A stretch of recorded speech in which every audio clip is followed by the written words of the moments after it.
वसुदेव सुतं देवं कंसचाणूरमर्दनं देवकी परमानन्दं कृष्णं वन्दे जगद्गुरुम्। ॐ सहनाववतु सहनौ भुनक्तु सह वीर्यं करवावहै तेजस्विनावधीतमस्तु मा विद्विषावहै। ॐ शान्तिः शान्तिः शान्तिः। Today class 5 will go over the excerpts from next 3 adhyayas of Bhagavad Gita: Vibhuti Yoga, Vishwarupa Darshana Yoga and Bhakti Yoga. Divine glory, Vibhuti Yoga. Vibhuti meaning divine glory. Now Sri Krishna's manifestation or expression in various entities are described here. Basically to say that what is best among various categories of beings is Sri Krishna. So we'll go over that. Sri Krishna says in the beginning that from his thought, from his sankalpa or from his manas, all the Saptarshis are born. Saptarshis are 7 rishis, and Saptarshis keep changing in every Manvantara. In our current Manvantara, which is Vaivasvat Manvantara, Saptarshis are Vasishtha, Vishwamitra, Atri, Jamadagni, Bharadvaj, Kashyapa and Gautama, or Gotama rather, because these are Saptarshis from whom the lineages start. So Gotama Rishi and Gautama are Vanshaja of Gotama Rishi. So all these Saptarshis, they are born out of Sankalpa of Sri Krishna. Similarly, 14 Manus. Current Manvantara is 7th Vaivasvat Manvantara in this Kalpa, Shveta Varaha Kalpa, and the first Manu of or among 14 is Swayambhuva Manu. That is the first Manu who born of sun, and sun Surya is born out of Prajapati Brahma, and Brahma born out of Vishnu or Sri Krishna. So all the 14 Manus of all the Manvantaras, they are also Manas Putra of Sri Krishna. And 4 Munis, they are also born of Sri Krishna. Which are the 4 Munis? Narada, Asita, Devala and Vyasa. So Asita and Devala, they are father and son, and they are also disciples of Veda Vyasa, and Narada is Devarshi. So these 4 Munis, they are also considered to be born of Sri Krishna's Manas, or they are Manas Putras. Also there are 4 Sanakadi Kumaras. Those 4 Kumaras, Sanaka, Sanatana, Sanandana and Sanata. So these are 4 Sanakadi Kumaras. They are also considered great Munis. So either Narada, Asita, Devala, Vyasa or 4 Sanat Kumaras, they are referred by 4 Munis. So 7 Rishis, Saptarshis, 14 Manus and 4 Munis. They are born of Krishna's mind, and from there all the various beings are born. So any human being. Now here Sri Krishna uses interesting words, all the creatures. So not only humans, but all the creatures, meaning all the living beings, animals, birds, other bugs, insects, small, even plants for that matter, plants and rivers, mountains, because we consider all of these as living entities, planets. So everything is born out of this 7 plus 14 plus 4. They are the Manas Putras. So Saptarshis, 14 Manus and 4 Munis. Now our Saptarshis, we talked about that. Our Manu, Vaivasvat Manu, which is 7th, and 4 Munis. Out of 4 Munis, if we look at Sanat Adi Kumaras, Sanakadi, so from them, Sanat Kumar is considered Dikpal, or not Dikpal, Lokpal. There are 7 worlds above us, 7 worlds, including Prithvi below us. So 14 lokas, and every loka is governed by a Lokpala, and Lokpala of Prithvi is considered Sanat Kumar. So out of 4 Kumaras, one is Sanat Kumar, and he governs Prithvi Loka. But we don't worship him, we don't consider him, or we even might not know his name, right? Sanat Kumar. But he is considered one of the Pitrus for us. So when we offer our homage to our Pitrus, he is also part of that. Manu, Vaivasvat Manu is also part of that. Vaivasvat Manu's son is Ikshvaku, and Ikshvaku is the first person in the Raghukul or Raghuvansh. It is actually called Ikshvaku Vansh, and in that lineage, Prabhu Sri Ram was born. And now Swayambhuva Manu, his wife Shatrupa, and one of the sons is Ikshvaku and Yayati, and Yayati is the forefather of Kuru Vansha, and Kuru Vansha also, Yadava Vansha also comes from that. So Sri Krishna and Pandava, Kaurava, they all belong to that. So there were 2 lineages, Chandra Vansha and Surya Vansha. So they all stem to the same Manu and ultimately to Sri Krishna. So it is interesting to look at this history and all the lineages. And Saptarshis, even today morning we were talking about certain last names in Punjab. They still carry their Gotra's name. Say, when you say, or when you come across a person with a Rishi's name as the last name, so that's lineage. If somebody is Vasishtha, meaning his or her last name is Vasishtha, they are from Vasishtha Rishi's Gotra. So there are more than 7 now. There are many Gotras nowadays, because from 7 Rishis, their children, and they also became such great that the Gotra or lineage was considered by their names. So there are many, but the original ones, 7 Saptarshis.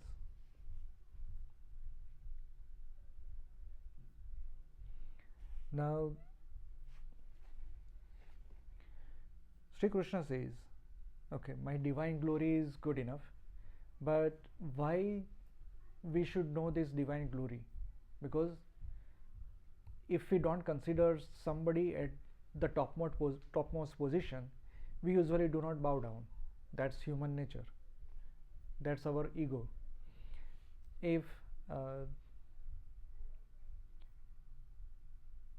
just hypothetical use case, Sri Narendra Modi, current Prime Minister of Bharat, if he comes here, everybody will rush towards him, will try to bow down to him and meet him.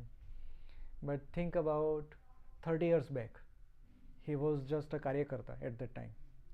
So if Narendra Modi were to come here at this mandir, what would happen? Nobody would pay attention, right? He was just a BJP Karyakarta, but he grew up to this stature of becoming Prime Minister. Now everybody bows down.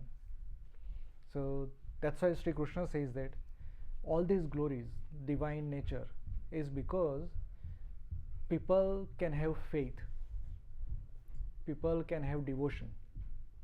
So just to strengthen their belief or faith, I am describing all this.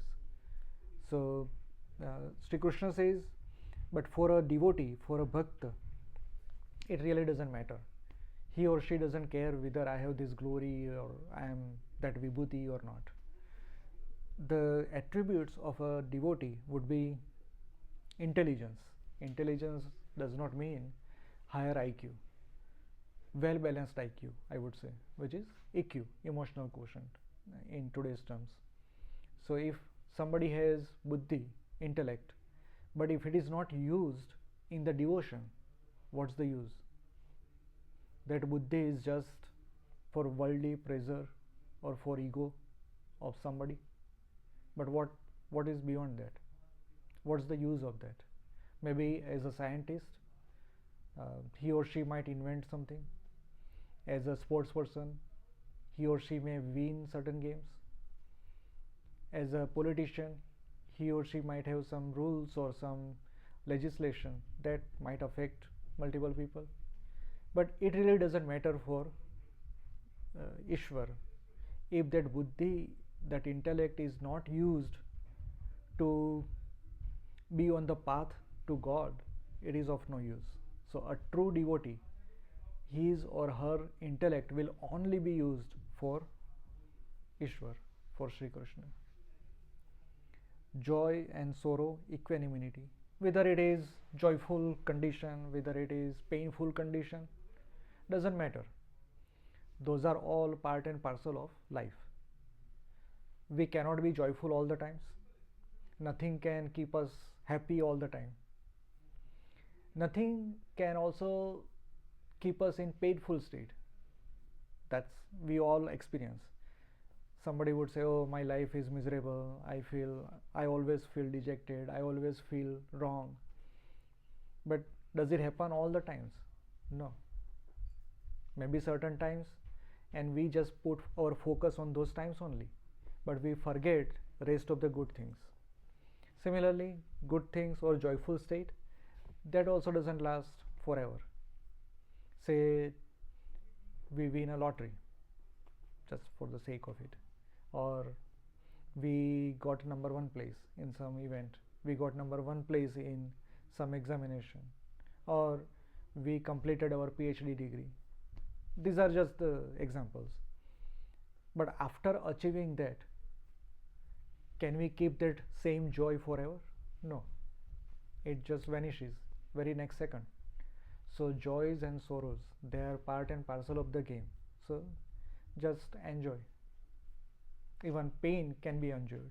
Even joy can be enjoyed. Just by giving it or putting it at the feet of Sri Krishna. So that is part of my life, but that is because of you. So that is a attribute of devotee. Charity. When we talk about charity in English terms, we say charity begins at home. So charity meaning dana. So dana is, even for a yogi, Sri Krishna says, even a yogi that has reached the ultimate state, dana is important.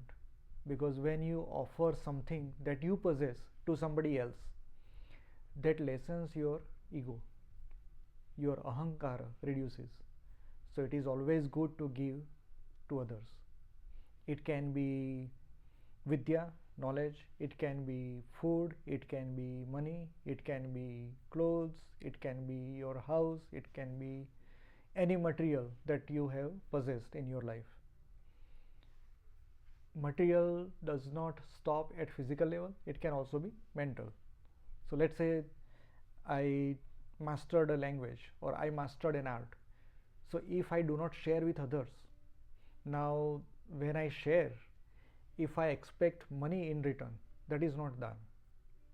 If I give or share without expecting money, that is done. When we say vidya dan, it does not mean those teachers or professors who teach at schools or colleges, because they get monetary gain out of that. So it's their profession, it's not dan.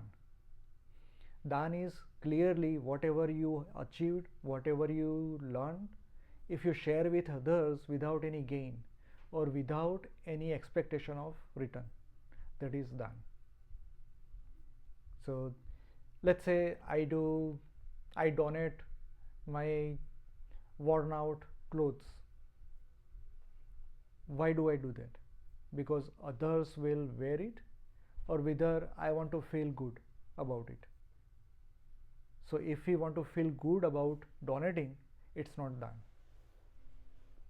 If we do it for the sake of others, considering it is the act or deed of Sri Krishna, then only it is dhan or charity.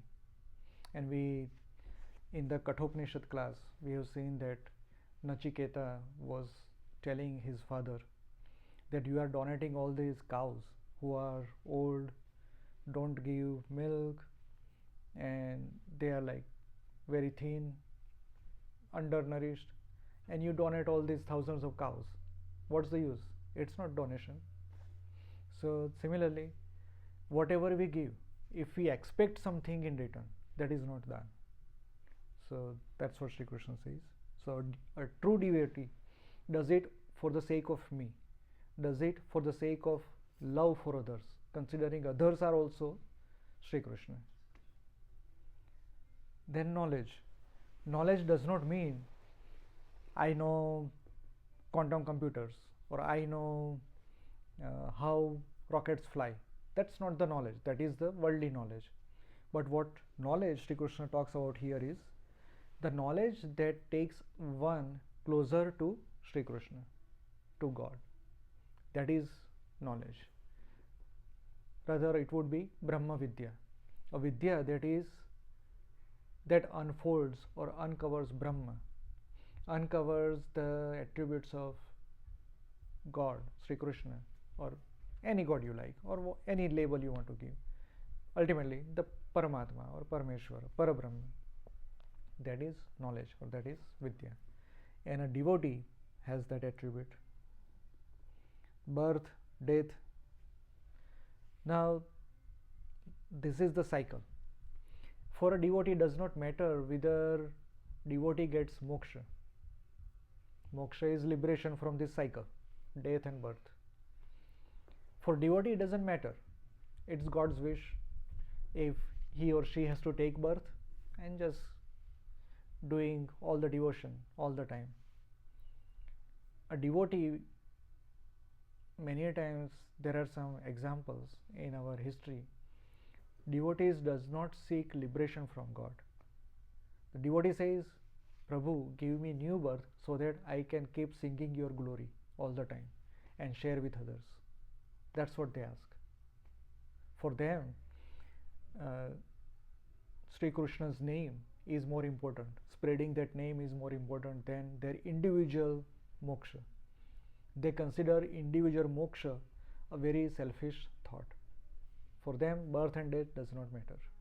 So just cycle over cycle does not matter. It's only for God and for God's work. That's what they want. Clarity. Now, clarity, we can be clear in our thoughts for many different things. The clarity here is our goal is fixed, Sri Krishna. Our work is fixed for Sri Krishna. The result or the state of achievement is also for Sri Krishna. Whatever we do, whatever we get, whatever we want to do is all Sri Krishna. The center is Sri Krishna and it revolves around that. That is the clarity. Fearlessness. Now, we can have multiple fears. Fear of losing our current status, fear of losing job, fear of losing somebody in life, fear of losing wealth in life, fear of losing this body, death, fear of having some disease. So these are all various states of life. A devotee does not care. It's up to Sri Krishna. Whatever he wants to give, whatever he thinks best, will do for us. Penance. Penance is, it's actually tapa. The original word here is tapa. So tapa meaning to heat. Now, physically, somebody would do upavasa, fasting. Somebody would nowadays it's very popular that intermittent fasting. So these are all various forms of physical tapa. Somebody would sit at a corner every day for 2 hours and do Prabhu's name, bhajan, or imbibed into dhyana. So all these are different tapa. There are mental tapas, keeping mauna whole day.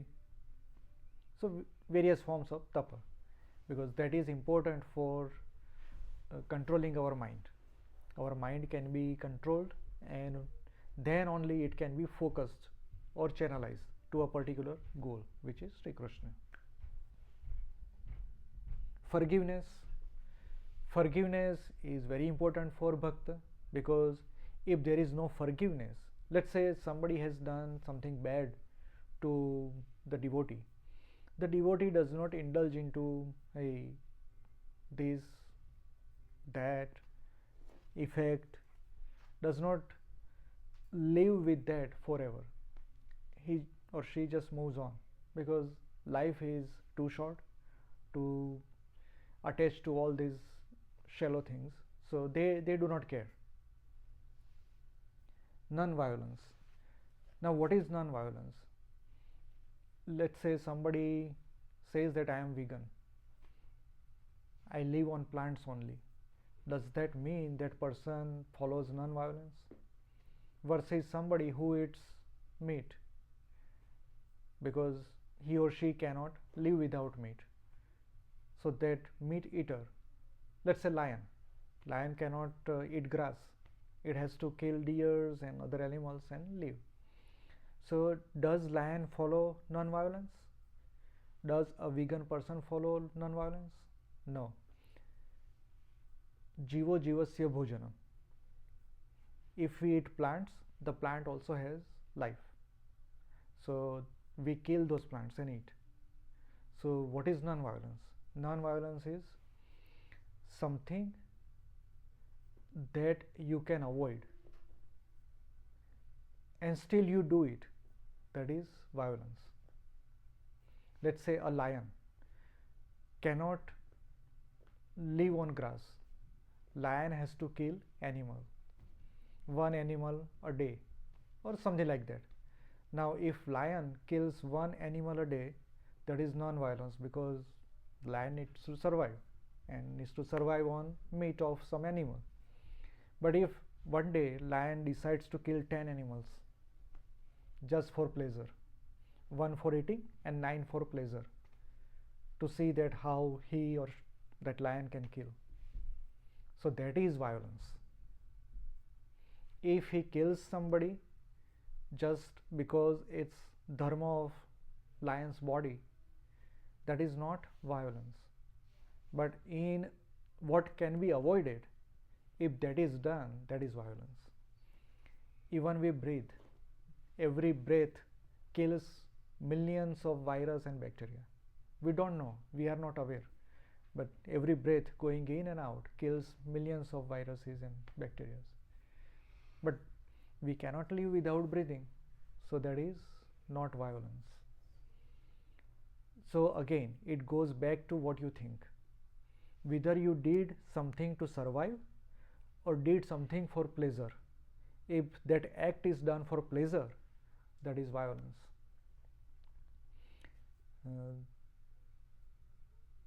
We can, let's say, soldier.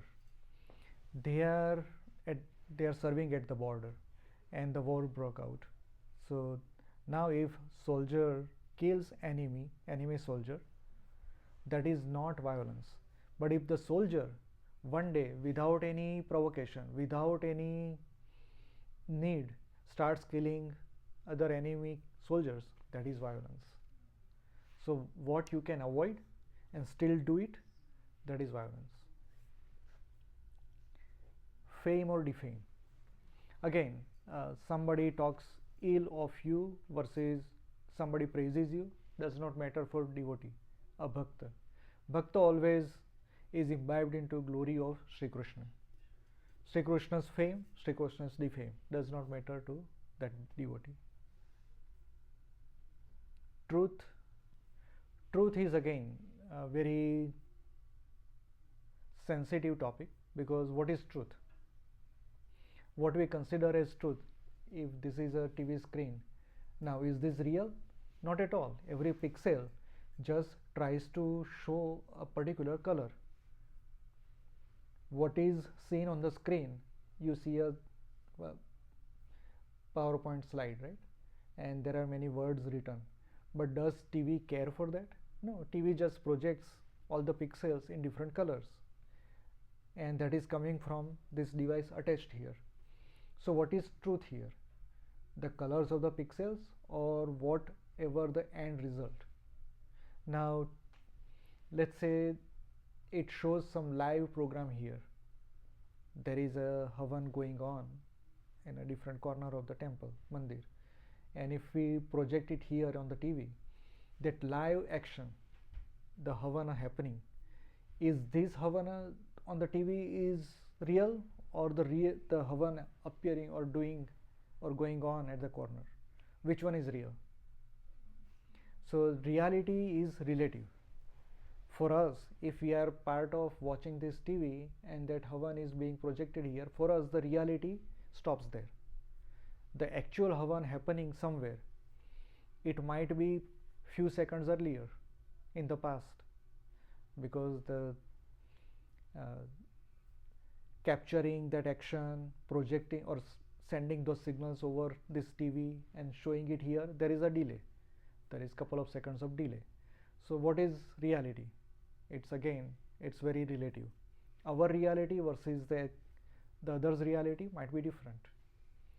When we say Newton was sitting under an apple tree, he saw that apple fell down, and Newton gave it a name, gravity. Now this is our experience. Everything that is thrown above falls down. But in reality, physics proves that the apple does not fall, but instead earth goes up. So reality is earth goes up, but we feel that apple is falling down. When we throw a ball towards sun, actually the ball does not come back. Ball stays there, but earth catches up and we feel that ball fell down. So what is reality?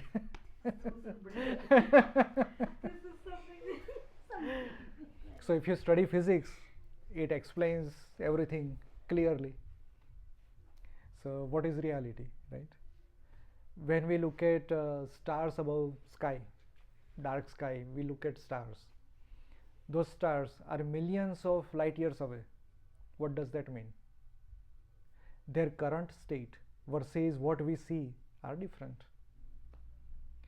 If at this moment sun goes away, sun is 8 minutes away from us, 8 light minutes, meaning the light that starts from sun reaches the earth at 8 minutes. So if sun disappears, we'll know after 8 minutes. So during those 8 minutes, we'll still see sun as there and the light coming. So what is reality? When we look at all these objects, we are sitting on a floor. This floor feels solid.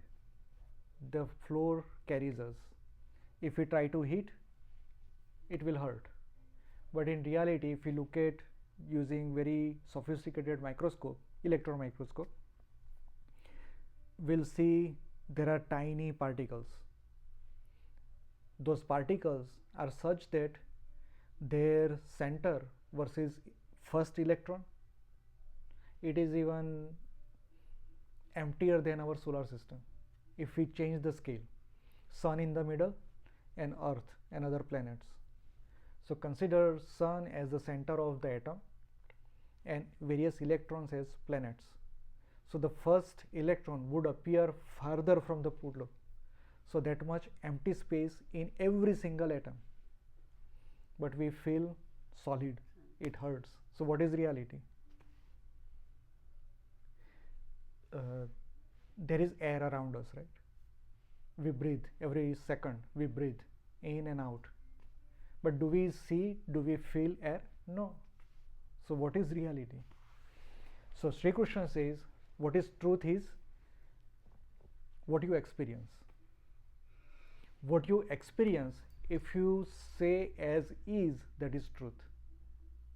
Let's say somebody asks me, hey, did you see that thief? I saw somebody passing by. If I say no, I am wrong. If I say yes, I am wrong, because I don't know whether the person passed by was a thief. So what is my duty?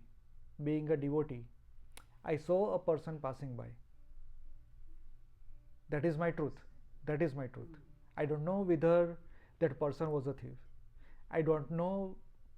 If I say nobody passed, no thief passed, if I say that, that is also wrong, because somebody passed.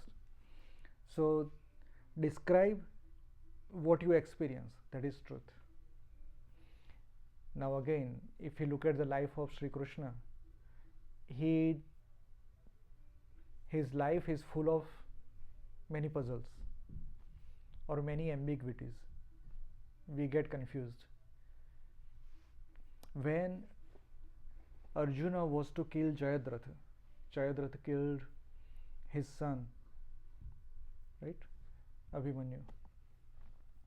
Now Arjuna took vow that if I do not kill Jayadratha by the sunset, then I'll kill myself. So what Sri Krishna did, he used the celestial event and created the illusion that sun has set, and Jayadratha came out of the disguise, and then Arjuna killed him. So what is truth here? So Sri Krishna says, don't do what I do, do what I say. Krishna had 8 queens, right? If we try to follow that path, is it possible? Not possible. I cannot have 8 wives. So Sri Krishna says, do what I say, don't do what I do. So truth is whatever you experience, and if somebody asks, describe as is, that is truth. Restraint of senses. This is very important, because without restraint, again this goes back to Ashtanga Yoga, Yam Niyam. So without following certain basic principles of individual life, family life, social life, one cannot excel further into sadhana. So those self-restraint are very important, especially restraint of senses. I like to eat laddu. I can eat 2 laddus, but just for the sake of its taste, if I gobbled up on 4 or 5 laddus, that's not restraint. I like watching certain movies. I keep watching over and over without or affecting other fruitful things. That's not restraint. So anything in excess is not restraint. But anything that is within limit, now who defines the limit? There are multiple factors. So the home rule is, whatever can please Sri Krishna, do that. And that becomes the rule for restraining senses. So these are our attributes of a bhakta. Now Krishna, there are things to describe Sri Krishna. Sri Krishna is born as a person, son of Vasudeva and Devaki, as a human form. But who really Sri Krishna is? Sri Krishna says, I am unborn in my original form. I am unborn. I am eternal and I am supreme. There is nobody beyond me, and that's why this adjective we use, Purushottama. So Sri Krishna is Purushottama, beyond everything. He is the supreme. He is eternal. He cannot be destructed. He cannot be perished. He cannot be eroded. He is as is, and he is unborn. Can God be born? No. Whatever we say, Dash Avatar or 24 avatars, aren't they God's incarnation? We say that, right? But are they really God in its original form? No. They are because of God's sankalpa. That sankalpa itself, that thought process itself, creates a human form as a human being. But in original form, the unmanifest, God is not born. And God is not born out of anything. So when we say, Yoga Vasishtha has described this very well. It says that everything we see around us, it's just a dream of God. So we are part of that dream. So when God thinks of dreaming various scenes, even the avatara is also part of that. So that sankalpa creates birth in a human body or an animal body like Matsya avatar, Kurma avatar. So these are all various bodies that God carries forward because of sankalpa. Because once he gets this form, there is a story about Varaha avatar. Varaha is a boar, a pig, wild pig. So when he incarnated as Varaha, he carried earth from ocean, protected from Hiranyaksh, killed Hiranyaksh, and his job was over for that avatar. So what happened afterwards? So that Varaha, because of that body, he was inclined towards living in mud, because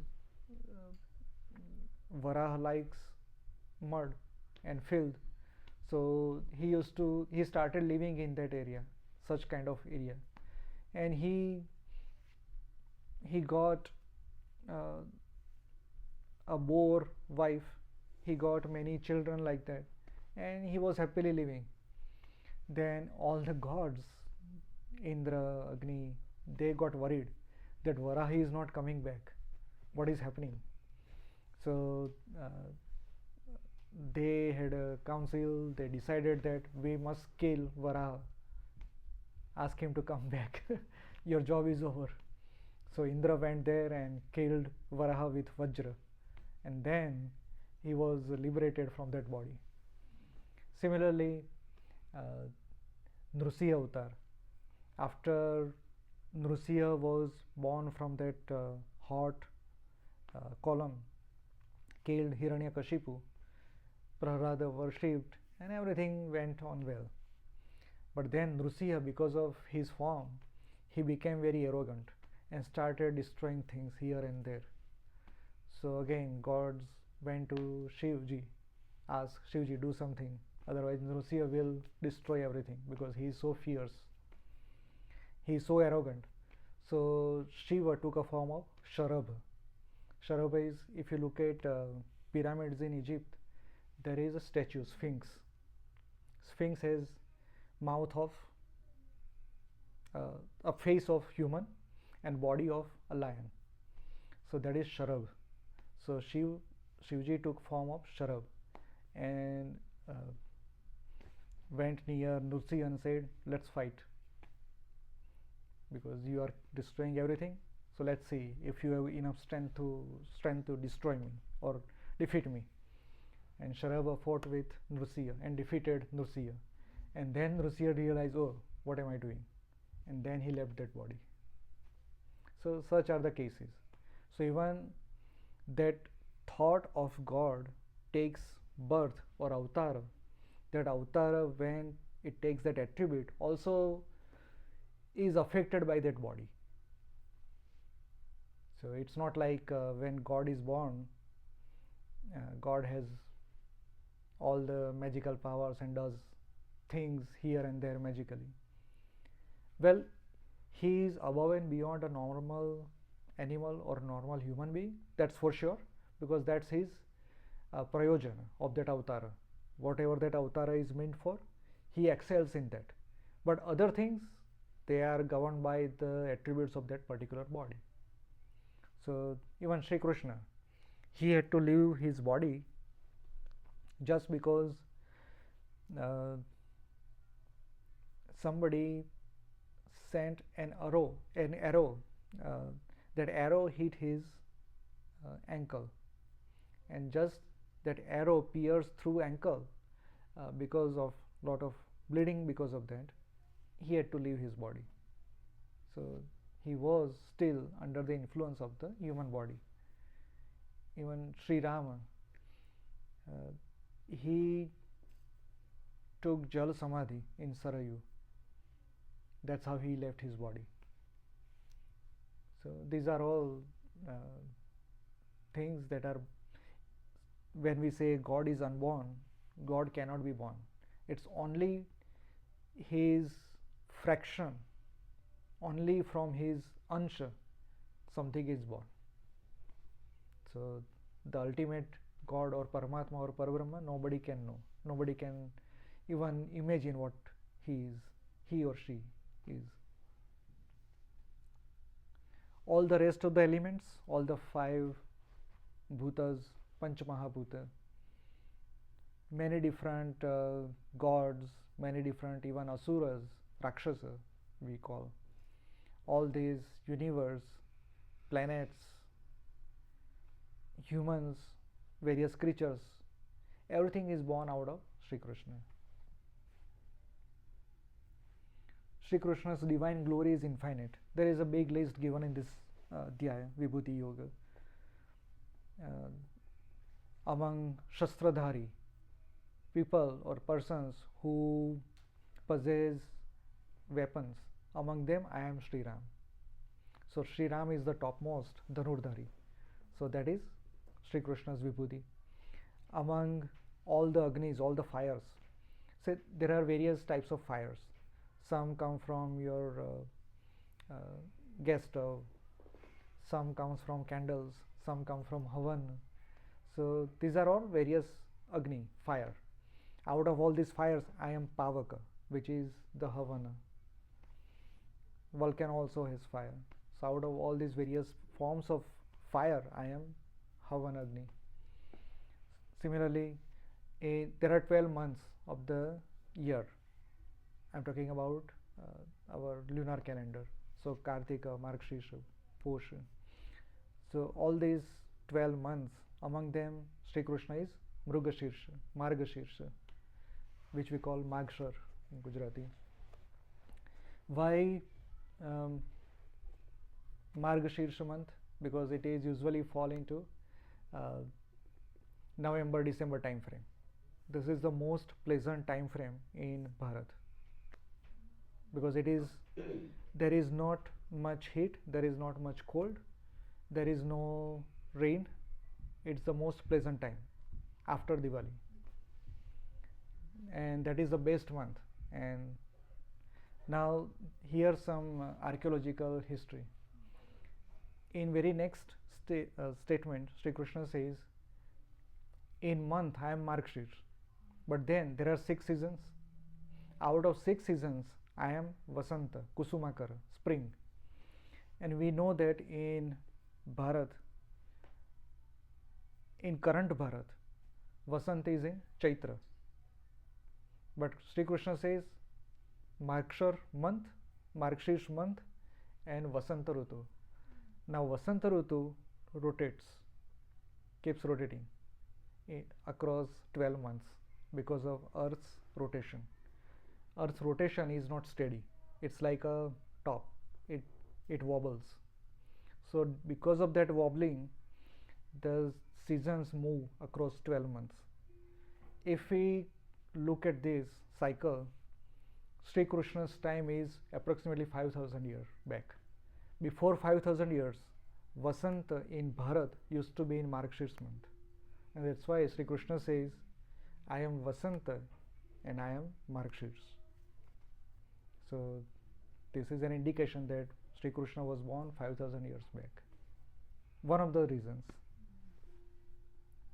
All that is beautiful, bright is all Sri Krishna. Among Aditi's 12 sons, Adityas, he is sun, Surya.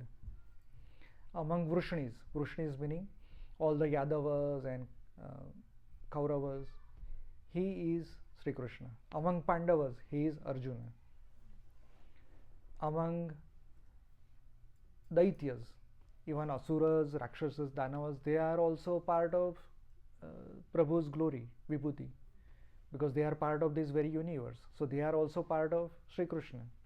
And among Daityas, Prahlad is I am, what Sri Krishna says. So among Daityas, Prahlad is Sri Krishna's or Vishnu's devotee, and that's why he is considered the best among Daityas.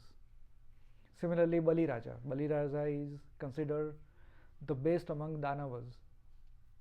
So whoever is best among anything, that is Sri Krishna. We say that when you play, what is it called? When you go to casino, right? So there are various forms of playing Dhyut. We rely on fate, and we consider that usually bad. It is not good. It is a sinful act. That's what we say. But Sri Krishna says among all of these, playing card and all this for money, that is also considered sinful. But among these sinful acts, I am Dhyuta Krida. So one that is being played with those dice, I am that, because that is considered best among all these various sinful activities. Poker. So these are all various forms of sinful acts, but I am best among them also, because that is all part of me. You consider everything good being part of God, but bad not being part of God. That's not correct. Everything good or bad, everything is within God, but God is the best among best of the best, and best of the worst also. So he is Vibhuti of everything. And Sri Krishna, all sustaining, because everything is part of Sri Krishna. Good or bad, that is just our notion. Something bad might be ultimately good. That is also possible. There are many examples we can discuss on this. But something good might turn out to be bad. Something bad can also turn out to be good. So what is good and bad? That is just relative term. But that's why Sri Krishna says, I am all sustaining. Ultimately everything belongs to me, and I pervade everything. Now this is very important. Pervading meaning residing also. If we create a garland of flowers, that thread passes through each and every flower. So the flowers are sustained by that thread. The thread passes through flowers as well as it sustains all of those. Similarly, Sri Krishna pervades everything, everything we see around us, and also sustains everything, clubs together, holds together, and nourishes together. So everything is ultimately Sri Krishna. And this, just a fraction of me, is what Sri Krishna says. You think when we look at universe, those images that James Webb telescope has sent, we say, oh, so giant, we cannot even fathom. There are black holes bigger than our solar systems, black holes thousands of times greater than the sun, and they are just part of big galaxies. Now distance among galaxies, the whole universe, we cannot just think. Maybe around 14 billion light year across, just enormous. And all this is just a fraction of me, just a fraction.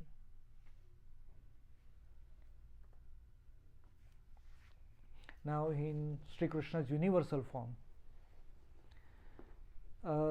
who can see this universal form? When we look at up in the sky, do we see God? No, we see stars and empty space. But when can we see God among all this? Only when God's grace is upon us. When he or she thinks that you are worthy of getting it, then only we'll see. Then what is our duty? Just devote ourselves to Sri Krishna, surrender to Sri Krishna. Whatever Sri Krishna wants to do, will do. And he himself says that in Bhagavad Gita. Arjuna says, I want to see your universal form. Sri Krishna says, you cannot see it with your these eyes. I'll give you Divya Drishti. So with Divya Drishti, Arjuna could see that. But he was frightened, trembling in the end.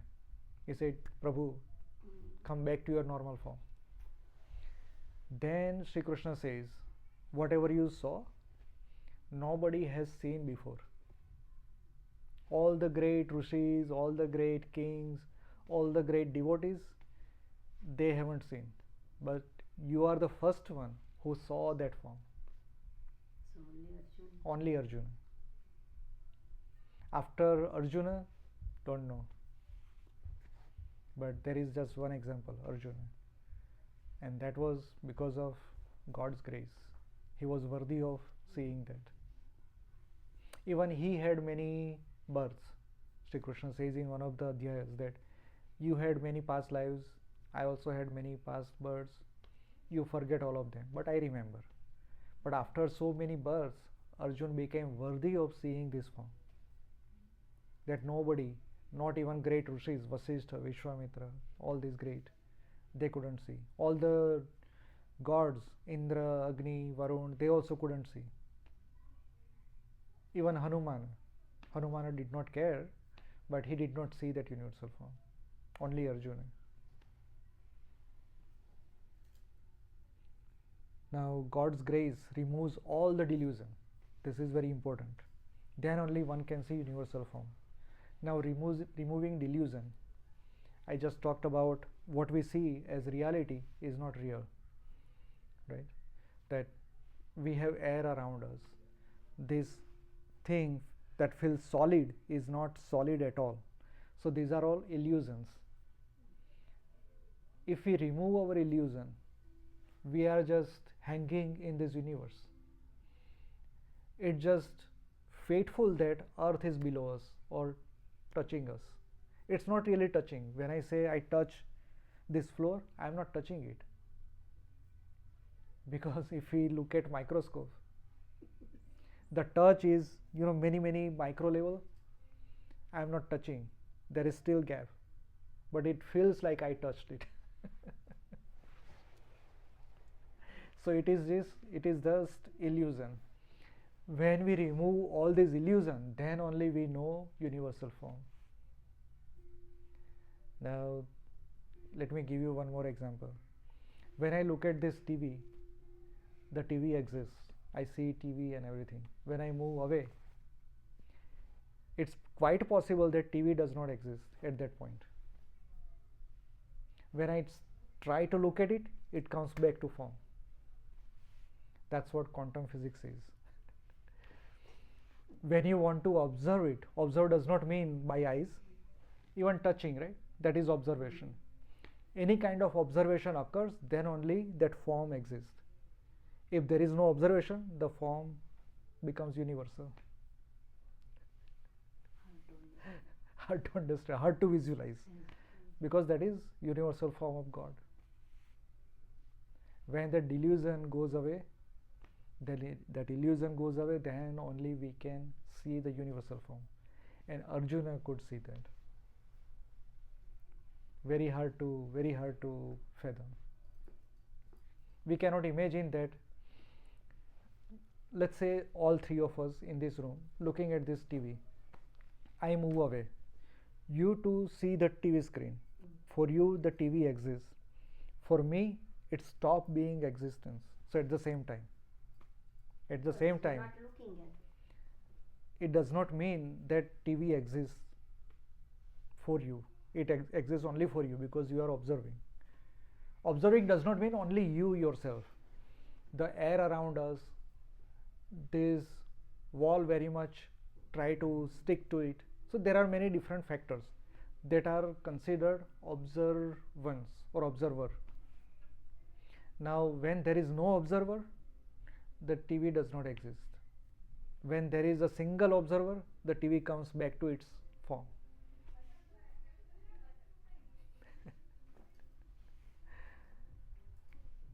uh,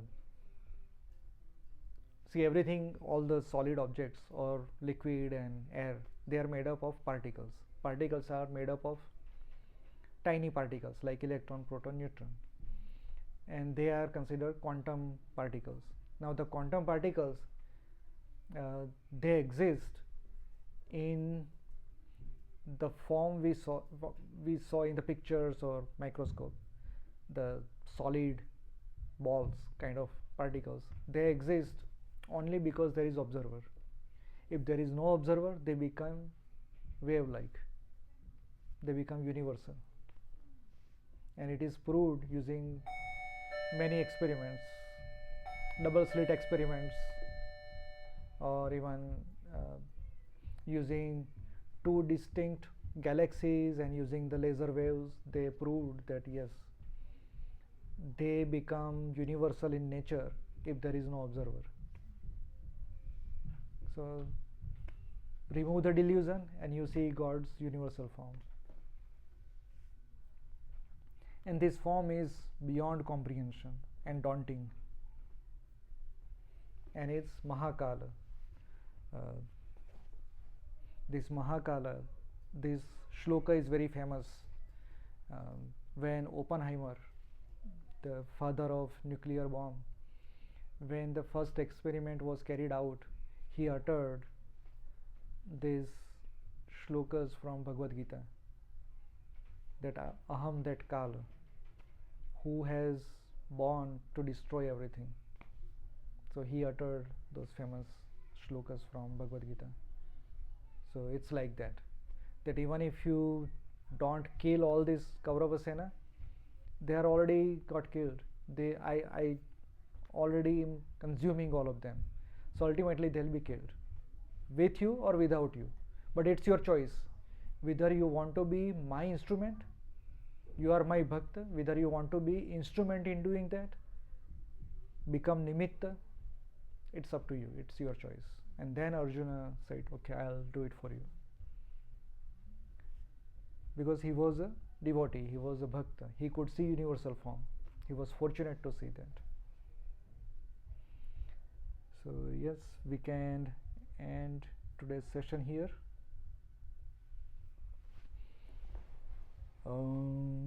Purnamada Purnamidam Purnat Purnamudachyate Purnasya Purnamadaya Purnameva Vashishyate. Om Shanti Shanti Shanti.